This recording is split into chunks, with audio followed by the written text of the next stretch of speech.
Mike, did you know that FSCJ is changing their mascot?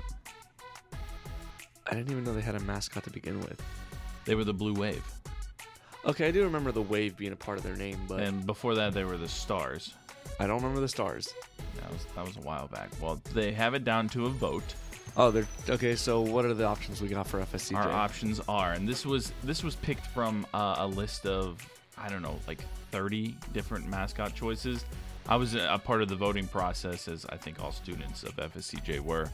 But the final three are the Kraken, the Manta Rays, and the Sea Dragons. And you can see the logos that they have here listed. These might not be final, but this is their renderings of them thus far.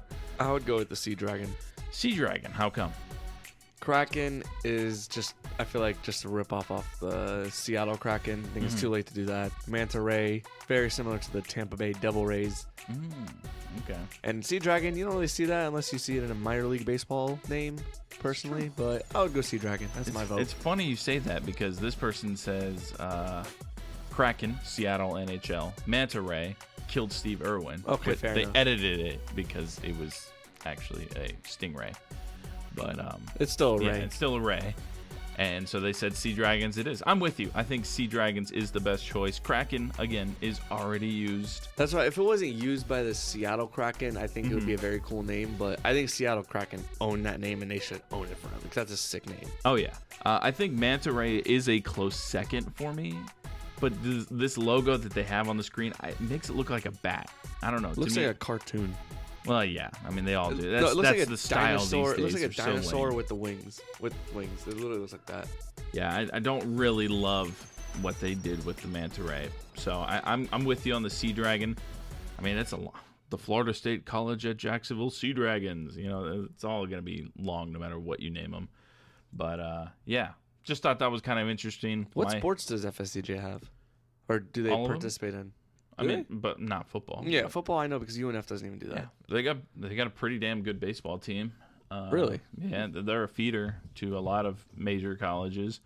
They got a basketball team that's, you know, a community college basketball team. You know that. No. State college. State college. Yeah, whatever. They're nothing special, but interesting. yeah, no, you can go there and play. I mean, they do scholarships and stuff, so you can further your academic career and whatnot. I mean, I feel like a lot of FSCJ grads will go on to play at UNF, just like TCC was for FSU and all the other ones in the state of Florida. But you know, it is what it is. Good for them. I'm hoping Sea Dragons wins. I think everyone who viewed my post on Reddit almost got 13,000 views. So what did you write on Reddit? I posted it and wanted to see what people thought. It. Yeah, I just wanted to see what people thought under the Jacksonville subreddit. Oh, I didn't know you posted that. Okay. Yeah, I was just having some fun earlier. So, yeah, I posted that. But anyway, episode, 105? Yeah. Yeah, 105. Because the last episode was me and Skylar, or Skylar and I for the grammatically correct people. December 13th. December 13th or December 12th is when we record. I can't remember the date, but so, Merry Christmas, Happy New Year, man. Merry Christmas, Happy New Year, and it's definitely been a while. Yeah. I know after we lost to Cleveland, we were talking about recording. Yeah, we did. And we didn't. We did not. Because it was right before the Ravens game. I was going out of town, and I was going to the Ravens game. I ended up going to the Ravens game, coming back from the airport. Yeah, all three of us were at that game. Yes. We posted on social media. Well, you did not join us for the picture, but I mean, I posted Skylar and I. Yeah, because there was no way I was going to come down from the 400s to the Bud Zone. No. I was too comfortable in my seat. No. I don't blame you. Not a great game. We, unfortunately, meeting friends and stuff, missed the lone highlight of that game. But, yeah, that was the beginning of just the downward spiral. Which that wasn't the beginning. That was in the middle of it. It was in the middle of it, yeah. The end was nigh in that situation. So, season's over, and we did not make the postseason. Duh. 9-8 your final record, second in the AFC South. Mike, we saw Matt Barkley take a snap. I know it was only one, but Well, to be fair, it was a kneel down against the Panthers. He came in for another play too. Oh no, he didn't take a knee. Never mind. Did he? He handed the ball off. Oh, okay. Well, yeah, he did kneel down against the Panthers. But I mean, like the fact that we saw Matt Barkley on the field with the normally, what do you call those? Not superhuman, but when you're durable. Trevor Lawrence, the very durable Trevor Lawrence, who had never missed a game up until that point, misses a game, and it was just the wheels were already off. Okay. Just heartbreaking. All right, I don't so know. we obviously recorded a few episodes. This is the first episode of the year, Yeah. and we had recorded on November 28th. That was episode 102. So 3 episodes ago. Mm-hmm. November 28th, we were 8-3. Yep. And we missed the fucking play. I'm sorry. I mean, obviously, we've had a month now to recover from the disaster that was from starting 8-3. I'm still pissed off, man. I'm still pissed. Granted, yes, okay, do we deserve to make the playoffs? Absolutely not. No, Not the way we no. ended. But, man, you can't tell me we could not have beaten Miami, Pittsburgh. We beat him in the preseason. We could beat have them probably in the beat. regular season. We could have probably beat Cleveland. Honestly, that Cleveland game, but this time would have been in Jacksonville because that's who we would have played. Oh God! Well, if Flacco played the way he did in that game, yeah, we would have won that game. Yeah, and like, it just blows my mind that we could not. We didn't deserve to make the playoffs. Whatever. We were a 99% chance to make the playoffs at 8-3. It was after Thanksgiving. We had beaten the Texans. We were number 1 in the AFC, and we just pissed it all away. Yep. Like, there's so much that went wrong with down the stretch. And not enough good, in my opinion, but it led to changes being made along the coaching staff. Mike Caldwell, defensive coordinator, is fired. Press Taylor still inexplicably is still here. Trent Baalke, the biggest confusion of all, is still employed by the Jacksonville Jaguars as of January 17th, 6:24 p.m. Just in case, news breaks while we're recording that Baalke gets fired, which I highly doubt, but one can dream. Yeah, man, this is very disappointing. Mm-hmm. Obviously, losing 4 of 5 and 5 of 6. I'm sorry, losing 5 of 6 is just frustrating. Yeah. And Eagles fans are now letting out their frustration after they started off 10-1, had the number 1 seed, everything locked up, but they only win 1 game down the stretch, and they lose in the first round in embarrassing fashion. Did you see what people were posting was the turning point? Sirianni in the tunnel at the Chiefs game. Telling Chiefs fans, you like that? What did he say? He said, you like that. He said, shut up, Chiefs fans, pretty much. Yeah. I mean, they look good. Yeah. But they choked it away. But we're not an Eagles podcast. Well, How do you feel about the last 6 games? Obviously, the last 4 because we haven't recorded since, but like. You hate to be the guy. I hate to be the guy to blame injuries. There was a lot of key injuries. Christian Kirk going down probably being the most heartbreaking. Just first play of the game against the Browns. Or, I'm sorry, against the Bengals. I mean, just the way to go too. Missing 5 games. Zay Jones missed a lot of the year. Not as important, but still important enough. Trevor Lawrence only missing 1 game, but was visibly injured for most of this back half of the season. Cam Robinson was an important part of the team when he was on the field, but he wasn't.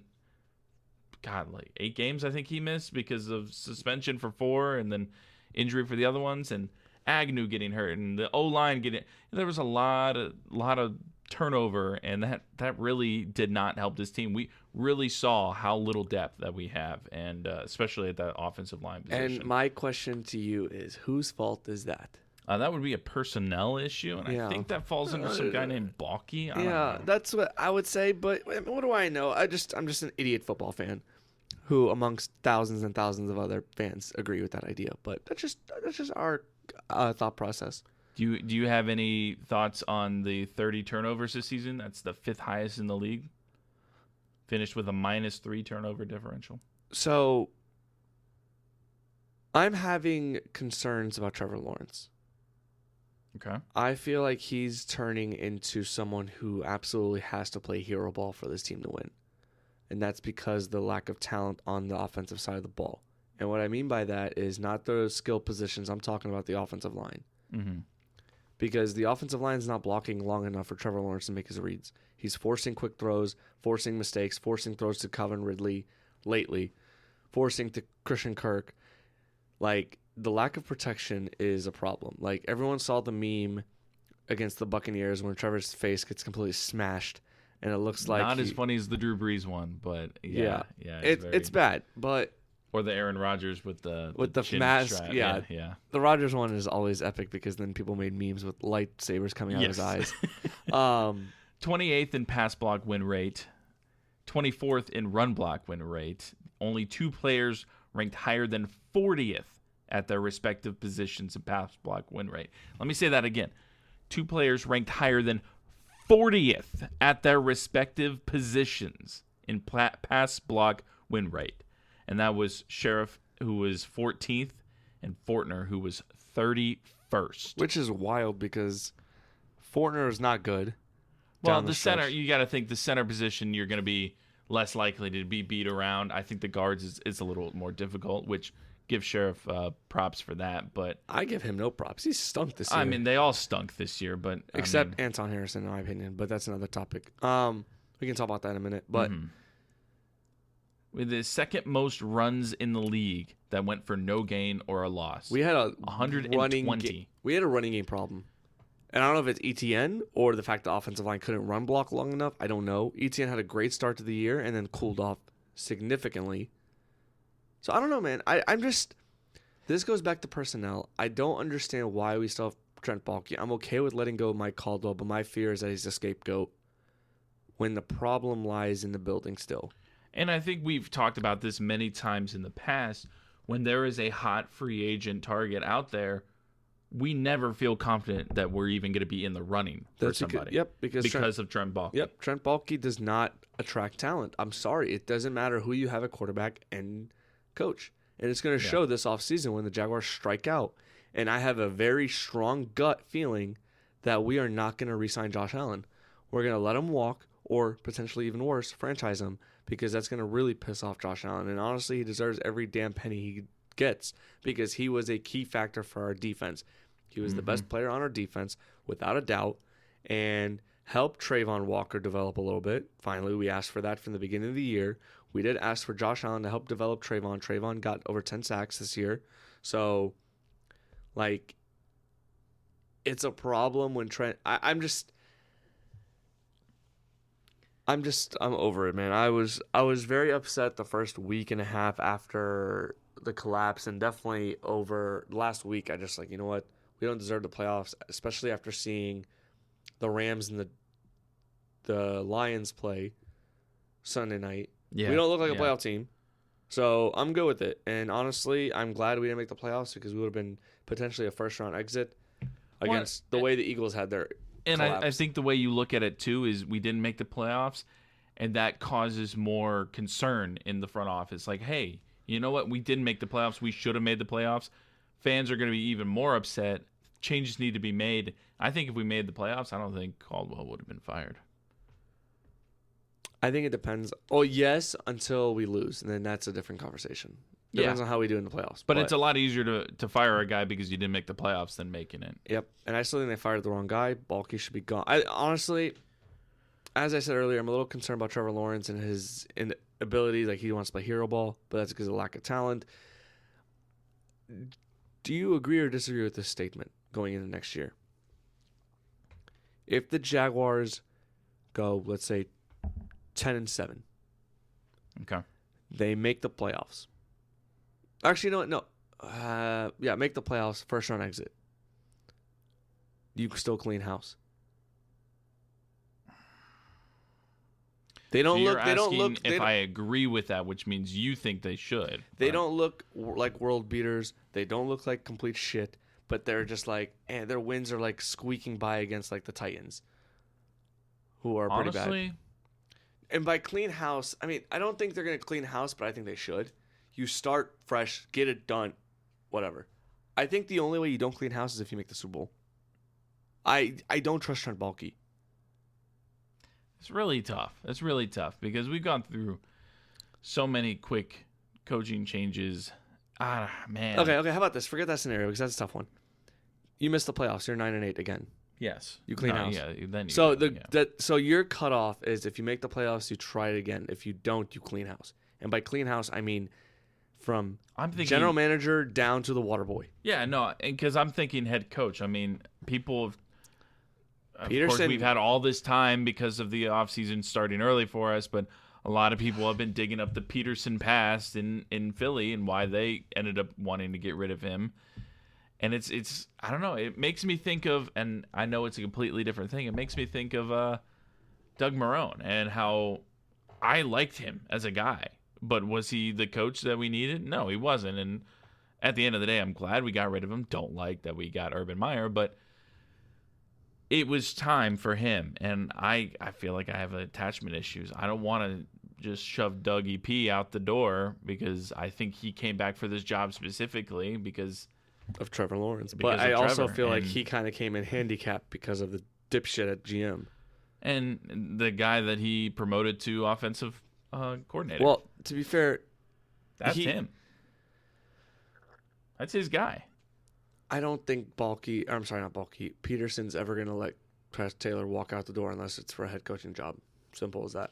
And did you hear that he was actually getting like interviews? Not for head coaching, for other positions, for offensive coordinator. And technically, the Jags, that was last year. They have the right to block him. So I mean, we've gotten blocked for DC coordinator interviews for our current opening to interview other DCs because they can't. So NFL teams can block interviews if it's for a lateral move. They can't block if it's a promotional one. I think the only one I've seen is Wink Martindale. Is that his name from New York? He got fired. Yeah, but I mean, like that's the only interview I've seen so far. No, have you seen other ones? We got another one tomorrow. I think Marquez Manuel or something from the Falcons. Or no, from the Jets. I'm sorry. Oh, I was like Falcons. No, they got a good defense. We actually are interviewing the Falcons DC. I think. Oh, that would be a great get. I think because I think obviously Falcons fired their head coach. So I'm sorry, I just opened my Twitter and draw play Dave. It's just always funny. Okay, so I mean they're getting the ball rolling there. The earlier you interview, the earlier you hire. And I'm cool with that. I'm just curious. We're in January 17th. Do you personally see that the Jags do fire Trent Baalke in the next month? No way. You don't think so? I don't think they do. I don't think so either, and it pisses me off. So, I don't know. Hey, change the subject real quick. Do we have, is it next year that we can change our uniforms? I don't know, but I feel like we needed to get them. I don't know. I'm tired of the teal pants. Like, they could have so much more to them, and like with the teal socks, it just looks like they're wearing like sweatpants. I don't know. I don't love it. I don't mind them. Anyway, so we decided before the show that we wanted to give some props to a couple players on the team. Hang on, Anton Harrison. What the hell? You could have bought a house in me.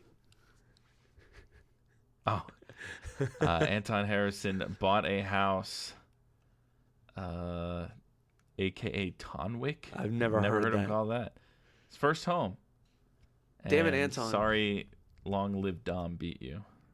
He's a UCF alum. So I don't know how they're probably related. They probably know each other, yeah. He had a brace, too, with a shoulder injury. He had a shoulder injury, so he was playing hurt. Yeah, so anyway, speaking of Anton Harrison, we were talking about some players that we wanted to give props to and some players that we want to shame, ring the shame bell for that did not play well. If I could give no players some honor, I would, but there are some that definitely earned it this year. Agreed. Because how do you blow an 8-3 start? God damn it, man. Well, 8-3.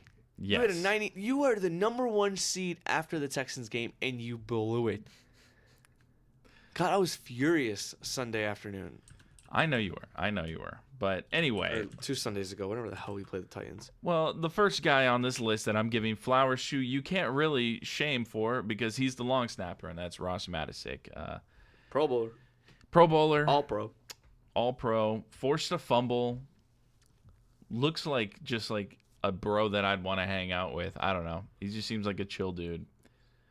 Got to give him props. I mean, he played great. I appreciate what he brought to the long snapping. I mean, How do he's you not Joe evaluate? Zelenka, How do you but evaluate a long snapper?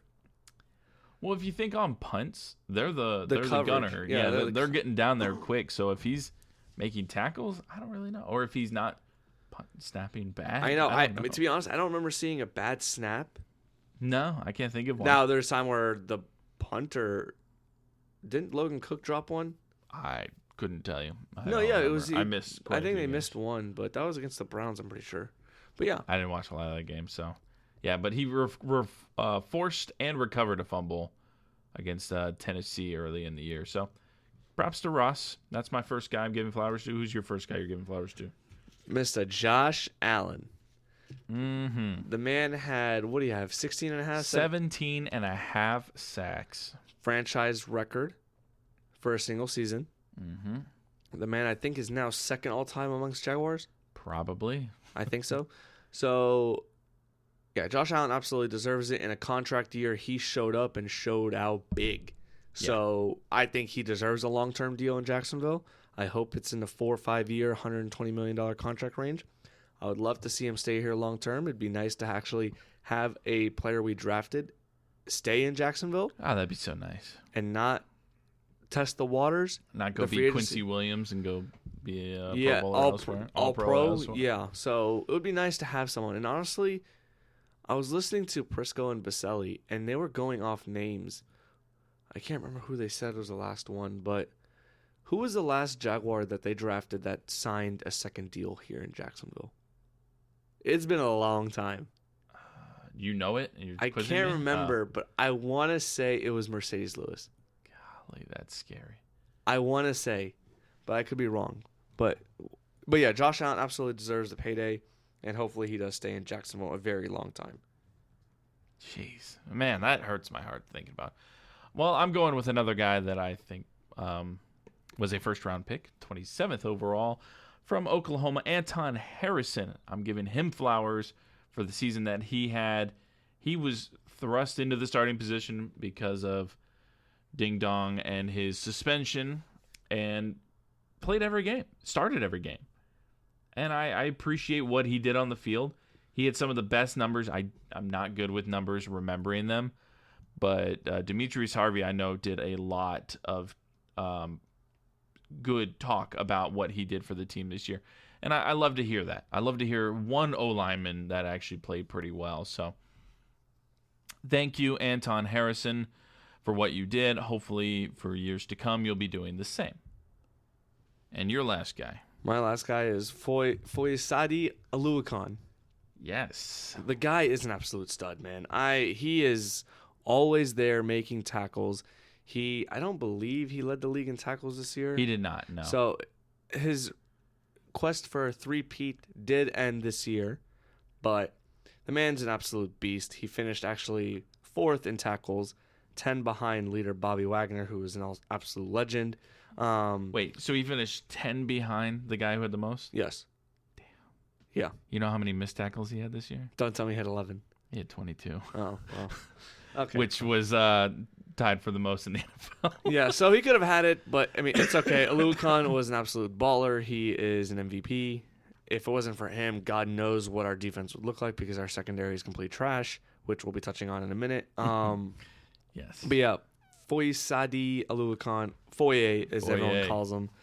Foye Aluakon was a defensive MVP and honestly has been worth every goddamn penny we signed him to last offseason. Oh, yeah. No, every year he's been here, he's had, it was 2 years, he's had over 100. Almost had 200 his last year in Atlanta. So thank you, Foye, for what you bring to the table. Yes. Now, when you're talking about missed tackles and our secondary, yeah, I'm going to go with our first shame bell goes to Rayshawn Jenkins. Could go to both safeties, but I picked Rayshawn just because he was down in almost every category this year from last year. Just didn't really do anything to make me happy, and he missed a lot of tackles too. He got beat a lot. He was out of position a lot. There was way too many wide open guys downfield because of him missing his assignment or just being out of position. So yeah, Rayshawn Jenkins, a nice middle finger to you. I appreciate for what you did last year, especially in that Cowboys game, but this year You didn't show me. You didn't show me what I wanted to see. By the way, a comment real quick about the extension for picks that we've drafted. Yes. So it wasn't players overall, because I did forget we did re-sign Devon Hamilton, but the comment was about first-round picks. And tell me if any of these names you recall signing a long-term deal. Obviously, I'm not going out. Harrison, Lloyd, Trayvon, Etienne, Lawrence, not going them. Chason, C.J. Henderson, Josh Allen, Taven Bryan, Leonard Fournette, Jalen Ramsey, Dante Fowler, Blake Bortles. Oh, it was Blake Bortles. That was the quarterback. That was the person. Before that, Luke Jokel, Justin Blackman, Blaine Gabbert, Tyson Alualu. I think it was Alualu then. Eugene Monroe, Derek Harvey, Reggie Nelson, Mercedes Lewis. So, yeah, it's been a long time. It's been bad. Blake Bortles, so that was 10 years ago. That's bad. Anyway. Your first shame? My first shame is going to have to be Trevor Lawrence. Yeah. Trevor Lawrence took a massive step back this year. Granted, some can argue because of play calling. Some can argue because of decision making. Some can argue because of injuries. It's a multitude of all three. He looked terrible this year. He did not throw touchdowns as well as he should have. He only did 21? Yeah. Yeah. So many forms of miscommunication with him and his receivers, whatever. But man, some of those were just like, Trevor Lawrence just made some dumb decisions. Why are you throwing it? Just throw it away. Yeah. Just throw the ball away. In your third year in the league, you shouldn't be making some of the throws that he was throwing. 14 picks. Yeah. He had 8 last year. Like, there's more and more people screaming to see is Trevor Lawrence the franchise quarterback? Is he? Yeah. And granted, I can't count his first year. I still stand by that. I go to my death. I'm with you on that. I'll ride that train with you. His second year, aka his first year, was great. This year was not great. Some argue it could be a sophomore slump.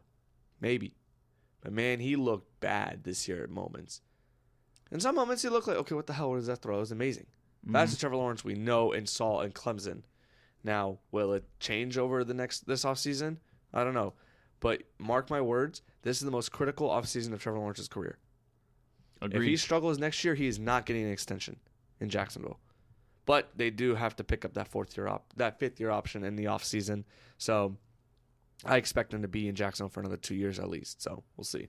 He had 2 games with over 300 yards passing. The first one is the Buffalo game, 315, and the second one was Houston at 364. And that Houston was the second game, correct?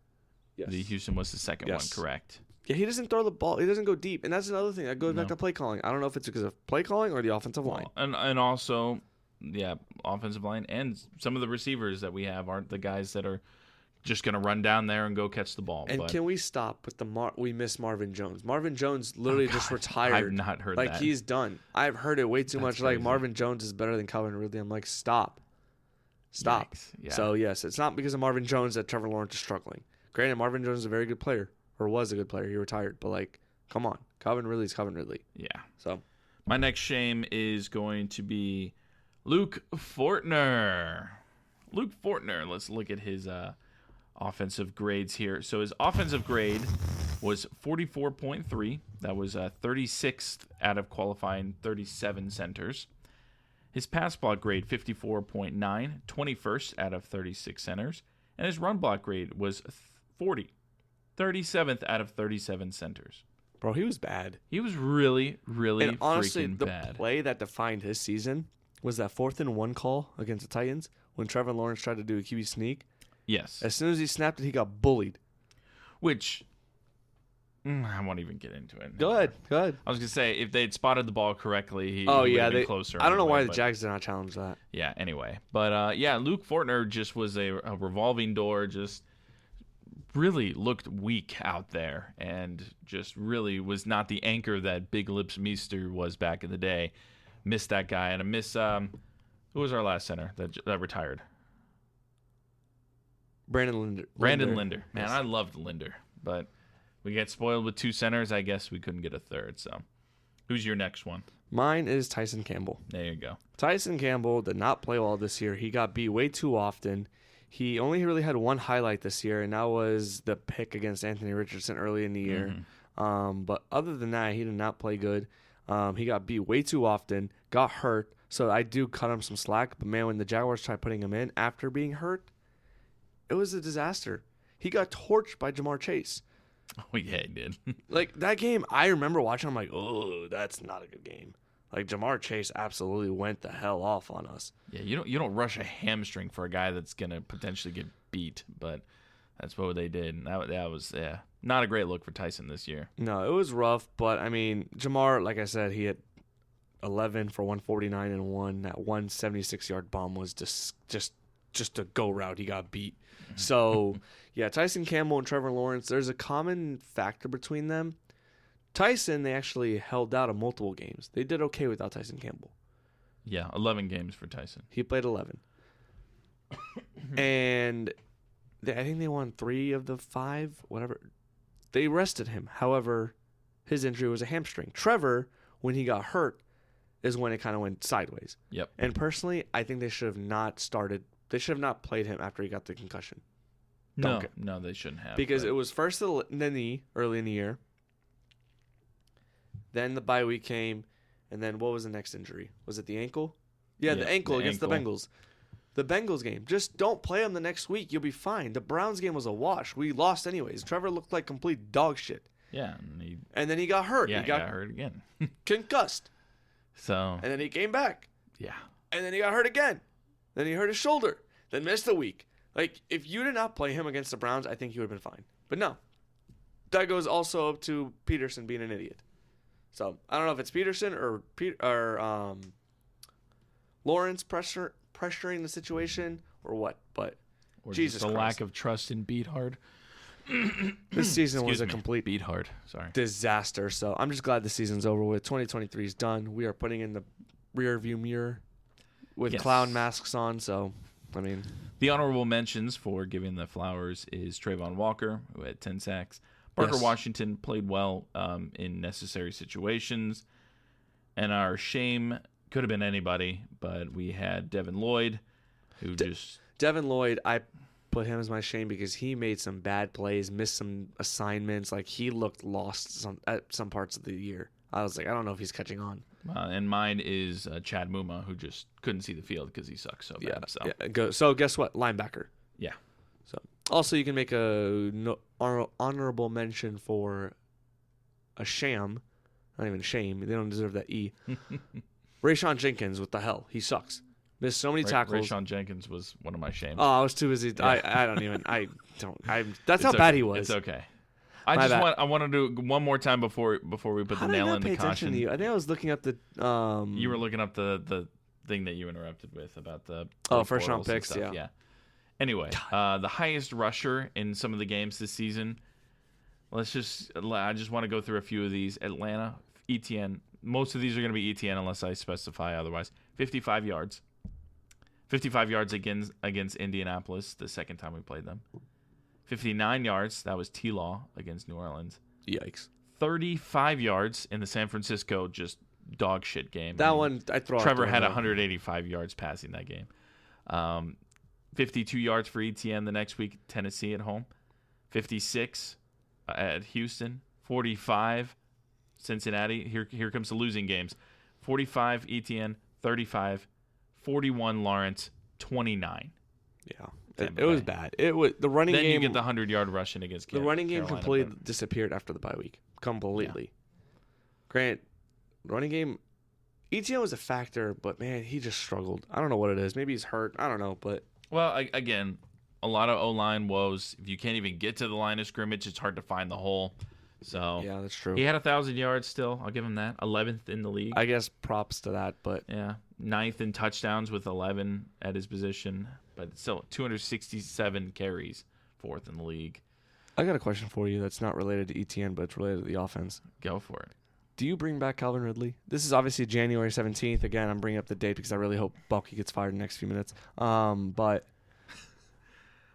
obviously, we have 2 months of recording, maybe before free agency, but before that decision is made. But do you think we re-sign him? Do you bring him back? Because if you watched a 2-minute montage, 3-minute montage, I think, of all of the almost. Whoa! Jesus! Whoa!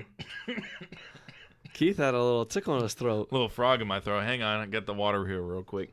But yeah, I'm iffy on Ridley, but I want to hear what Keith says. A 3-minute montage of almost touchdowns from Trevor Lawrence this season. In like 2 out of the 3 minutes was all Ridley missing toe taps and dropping balls that probably should have been caught. Not all of them were easy, but in the situations he should have made the catch. With that being said, I'm iffy too, but I still say bring him back. It's his first year back after being suspended.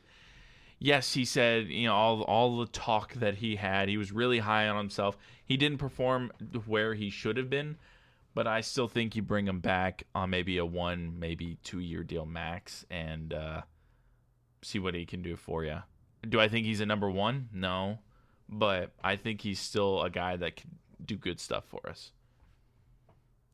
I'm so indifferent right now. I don't know. The second round price is very costly to me. Yeah, it's not like we keep anybody we draft, though. I mean, you're not wrong. You're not wrong. Oh, geez, I don't know, man. I'm just ready to get past this season. The season's in the rearview mirror. Rear view. I can't even speak. You sound like me normally. Rear view mirror. And it's on the 2024. Yes. 2024 is going to be a better year for all of us. And it's also a better year for Nerdy Nuts. That's right. Dimes on Duval is brought to you in part by Nerdy Nuts. They are the gourmet peanut butter company that we have been very thankful to have as a sponsor for so long. You think peanut butter, you're like, what's going on here? It's just peanut butter. No, they have crazy ones, including their drop this Sunday at 7 p.m. It's going to be strawberry French toast, banana cream pie, fudgin' cake, salted caramel cheesecake, 7-layer dip, bougie brownie, Northern Delights, and reindeer tracks. Oh, and Ghosted. I'm sorry. So they're in the new year. They're bringing back a lot of some of the favorites from last year. So be sure to check them out. We might be doing a giveaway, so be on the lookout. Maybe in a future episode here, we will be giving away a $20 Nerdy Nuts coupon. So keep your listening ears ready. We might have a code word. We might have a post on social media, something that we might do to try and get you all to enter in our contest to win a $20 Nerdy Nuts coupon. But if you are impatient, you don't want to wait, you want to get your peanut butter now, it looks so good that you just can't wait, go ahead, use our promo code DIMES10, DIMES, and the number 1 and 0. DIMES10 will get you 10% off your purchase. Basically covers the shipping cost for you. So go ahead and use that. Get your Nerdy Nuts delivered to your doorstep as quickly as they can. Actually, Mike, it's kind of funny. They've been a little delayed because of all the snowstorms that have been going on in the Midwest right now. They're in South Dakota, so they're getting slammed. So they're like, please be patient with us. We're in a snowstorm. I'm like, oh, yeah, you're forgiven. But, yeah, get your Nerdy Nuts and use our promo code, and we will thank you personally. So, yeah, some people are not like you. You're forgiving and understanding. Some people are still begging for their Nerdy Nuts orders. Well, yeah. People are not like me. I'm special, Mike. No comment. Anyway, it is 6:55 p.m. and Trent Baalke is still employed, so I know Mike's unhappy, but I think that's going to do it for us. You got anything else you want to add? Nope. I am good. I am ready for football season to be over with because holy shit. Yeah. I mean, okay, let's do this. Pick one team to ride with for the rest of the playoffs. I'm going Green Bay, obviously, because that's an easy one for me. I was going to say, you're going Green Bay. Part of me wants to go Lions because of my future in-laws. I like the Lions, too, honestly. I don't really care that they're a rival of the Packers. I'm going to go Lions or Ravens, one of those two. Okay. Yeah, and Ravens, too. I'd be cool with the Ravens. So, all right. There you have it. Who do you not want to win the Super Bowl? For me, I don't want the Chiefs or Bills. Definitely not the Chiefs. Or the Texans. Definitely not the Bills. Or definitely not the Texans. I don't want the 49ers either. I don't mind the 49ers. Fans are That's annoying. because Green Bay fans deal with them all the time. Yeah, it's funny. It's like we have the Cowboys number. They have your the number. Packers have the Cowboys number. San Francisco has the Packers number. I can't see the Green But Bay that's winning also that when game. it's when Aaron Rodgers was the quarterback, to be fair. This is true. This is very true. Who knows what will happen? We will be back again next week. Send me this hopefully article talking that you're about some looking of at. these. Send me this article you're looking at. Oh, this Mike DeRocco article. You got it. Why the Jaguars went from the AFC to missing the playoffs. Good Lord. You got it. Thank you all for tuning in to this episode of Dimes on Duval. He's Mike Yazji. I am Keith Manzi. We will catch you next time. Go Jags. Fire Bulky. Please. Please.